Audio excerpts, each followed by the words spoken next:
Hello everyone, I've managed to scrounge up a new mic, so I hope that makes that one genius in my comment section happy. Okay buddy, you won. Anyway, as you can see, my background is different. If my background changes from video to video, nobody say anything. I'm a college student and I'm just trying to figure it out, okay? Today I'm going to be analyzing themes in David Lynch's 1986 Blue Velvet, and if you know anything about this movie, you know that this video is about to get weird. So without further ado, let's just jump right into it.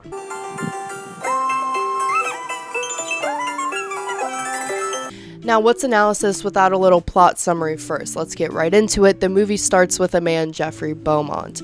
Jeffrey Beaumont finds a severed ear in the middle of a field, and in fact, he's so curious about this ear that he completely ignores the police investigation and decides to just find out where the ear came from himself. He doesn't work alone though, because he does recruit the lead investigator's daughter, Sandy, to help him get some information about the case. Basically, Sandy becomes his little henchman. Now, Sandy knows that a woman, Dorothy Valens, is somehow related to the ear because she heard her dad, the lead investigator on the case, talking about her. This woman's singer.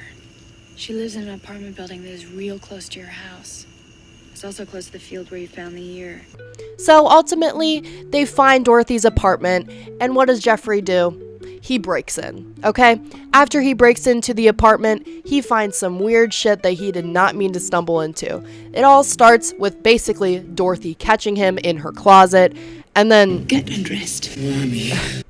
Some weird stuff takes place. Basically, Jeffrey has to retreat back to the closet, and he watches Dorothy get basically molested by this man. Okay, a lot just happened in this one scene, and Jeffrey's realizing that maybe this case is not all sunshine and rainbows, and he's getting caught up in something serious. Does this make Jeffrey back down, though? Of course not. He wants to know more. Alright, I am gonna backtrack a little bit. Remember when I said that Dorothy got basically molested while Jeffrey watched from the closet? Yeah, so that man is Frank Booth.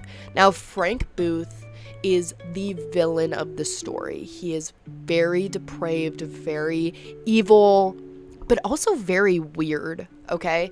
This man also has a Freudian tendency. Oh, Mommy! Mommy! Okay, do you guys know Sigmund Freud? Basically, he was a psychologist who said that all men are inherently attracted to their mothers. And this is very apparent in Frank Booth, as he is seen huffing this gas mask and then turning into a crazy baby man as he's calling Dorothy Mommy! And okay, I'm actually just not gonna get into it. You can watch the movie. It's very uncomfortable. I'm sorry, but it had to be said. Basically, Frank Booth's character represents everything messed up in the world. He's so weird. He's so creepy and scary. And the main thing about Frank Booth that makes him so relevant to the story is he has Dorothy's child and husband kidnapped. So that's why he's able to just get away with all of this crazy stuff he's doing to Dorothy, because he has her family held hostage. Okay, so what does this say about Jeffrey? This shows how naive Jeffrey is. He goes into Dorothy's apartment, he doesn't think anything crazy is gonna come out of it, but he leaves with a scar on his face, stripped naked, violated, and then watch the girl who violated him get violated, okay? If you don't know what happens in the apartment in its entirety, I'm just not gonna get into the details because I feel like this video will get taken down, but it's some sick stuff, okay? Anyway, the reason that this scene is so important is because it turns Jeffrey's attention to Frank Booth. He knows that Dorothy Valens doesn't have anything to do with the ear at this point, so he starts following Frank Booth around, alright? He basically is exposed to some crazy stuff, and in the meantime, he starts seeing Dorothy. Now, it's not apparent if he's seeing her to get more information or he actually likes her, but he just gets really caught up in this weird, sick crime triangle, and it obviously takes an emotional toll on him. Now, this is very apparent when Dorothy asks Jeffrey to hit her, and he does. Now, Dorothy is seen asking Jeffrey to hit her on multiple occasions, and he's very clear that he's very against that. But after this long, drawn-out exposure to evil and sickness, he finally does. And that shows his mental turnover to kind of the dark side. It shows that even the most naive, innocent people have that evil within them. But backtrack.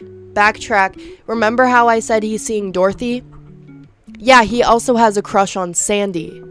Okay? So basically, he's leading both of these women on. Although Sandy does have a boyfriend, Jeffrey is very apparent that he likes her. Okay? So what does this contrast of the women say? Well, I'll tell you because it's actually very important. There is a huge difference between Dorothy and Sandy. First of all, the most apparent difference is the age. Sandy is in high school, and Dorothy is clearly in her late 20s, early 30s. This represents Jeffrey's transition from childhood to adulthood, and I touched on this earlier, but it's very apparent here. Sandy represents this innocence in the world, while Dorothy represents a twisted but mature woman. It represents safety versus danger. And Jeffrey doesn't really know what side he wants to play on. Now, Jeffrey being with Sandy is the safe option for him, but he keeps coming back to Dorothy like he can't get enough of her. The two women are complete opposites, and we know Jeffrey is college-aged. I don't know why he can't just be getting with a college student, but I think this just goes to show that he really can't decide if he wants to stay innocent or he wants to be a little dangerous, okay? Maybe he's just drawn to the madness that is Dorothy's life and he wants more insight on that damn ear, but after he goes back to see her multiple times with no information about the ear, I'm thinking he actually likes her. But that's up for debate. What do you guys think? Let me know. But this is when we see Jeffrey's dark side truly unveil. You know, him and Dorothy have more of a sexual relationship. He ends up hitting her, and like I said before, this kind of represents his innocence being taken away. As I said, he comes into this very naive, thinking nothing will come out of this, he can just break into her house. He leaves probably scarred for life, because you know what, at the end, well, near the end of the movie, Frank Booth puts on some lipstick and makes out with him. How are you going to come out of that situation the same person? You're just not. The movie ultimately shows Jeffrey's struggle of who he wants to be. And this goes back to it being a coming of age story. It really shows Jeffrey's maturity changing throughout the story in a really sick, weird way. And this just goes back to show that, like, this isn't really about the ear, okay? And actually, David Lynch makes a really, really, really good comment about the ear that I just want to quickly read. I don't know why it had to be an ear, except it needed to be an opening of a part of the body, a hole into something else. The ear sits on the head and goes right into the mind, so it felt perfect. Now, what does this mean? This means the movie is meant to be a look inside the human psyche, okay? Are you guys with me? I hope so. So the movie basically presents this weird multifaceted brain, which is partly why the camera keeps doing the weird zoom into the ear. It wants you to look into yourself, into your mind, okay? And you might think this is crazy, but if any of you know about David Lynch, you know this is exactly what he would want you to think. We're shown all of these emotions and character traits and flaws and sins, and they all fit together as we view Jeffrey Beaumont, okay? We know that Frank Booth represents evil and sin, Dorothy represents emotional damage, and Sandy represents innocence and naivety. And all of these traits are shown in Jeffrey Beaumont's character as he matures throughout the movie. But one more thing that I forgot to add is these character traits are literally apparent in all of the characters. So even though, for example, Sandy is supposed to be that overly innocent character, she still has that evil within her, because even though she knew she shouldn't be investigating the case on her own, She still goes with Jeffrey because she's curious about where the ear came from.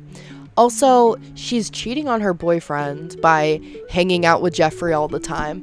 And she's doing all of this inherently bad stuff, even though she's supposed to be this super innocent, sweet girl. So David Lynch wants you to realize that even the best of people, the most innocent of people, they have some of that evilness within them. This goes back to why the ear is so symbolic. It gives direct motive behind the making of the film, to reflect on human nature and the flawed human psyche. There are so many dreamlike qualities within the movie too, which is Lynch's signature, so you know I have to touch on this. Lots of things are out of place and don't make sense, which is especially apparent in the scene where Frank takes Jeffrey to his friend Ben's house. Now basically, Frank kidnaps Jeffrey after he finds out that Jeffrey might be cracking Dorothy.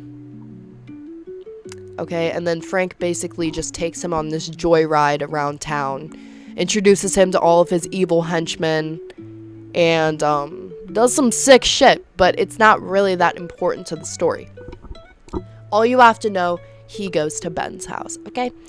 This scene is very bizarre, and I think these dreamlike sequences are meant to exaggerate the evil tendencies of the underbelly of America. Now, I'm gonna insert some weird-ass clips that you can make meaning of yourself. Hey.